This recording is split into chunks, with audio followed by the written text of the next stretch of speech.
A major showdown is brewing in Missouri's 1st congressional district. The map is drawn to make it a safe Democratic seat. So whoever wins next month's primary will likely go to Congress. Our political editor, Mark Maxwell, has a closer look at the dark money groups working to help Steve Roberts beat incumbent Cori Bush. And in less than 2 weeks' time, Congresswoman Cori Bush will face the voters for the first time as an incumbent. The Ferguson activist pulled off a major upset 2 years ago, toppling the Clay family dynasty that represented St. Louis in Congress for half a century. Now, Bush has to overcome some powerful forces, the revenge of Lacy Clay and Republicans, both building dark money groups to try and take her down. Missouri State Senator Steve Roberts officially launched his bid for Congress in April, just 4 months before the August primary. Do you enjoy the support of Congressman Clay in your bid for Congress? I do. He's been a friend and a mentor.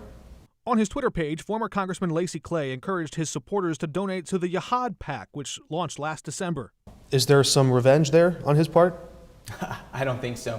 The Clay legacy has been one of service to St. Louis City and County.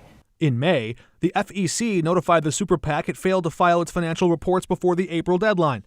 It missed another July filing deadline while it's spending tens of thousands of dollars in ads. The Political Action Committee opened under a false name, Steve Zemich, but the phone number rang to a business owned by Paul Zemich, a longtime Republican operative in Clayton.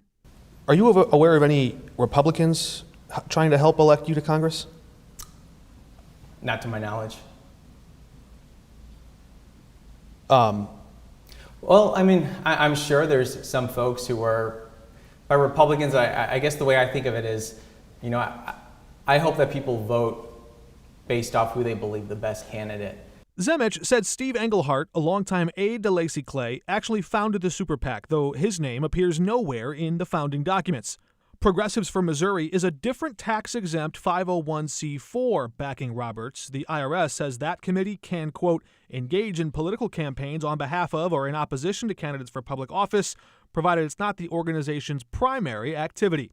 Roberts' business partner and state campaign treasurer James Hill is listed as the nonprofit's treasurer. The founder of that group, Republican operative Mark Milton. Or would you welcome the support of Republicans in your campaign? I'd welcome the support of anyone who agrees with my vision and goals for the city of St. Louis City and County.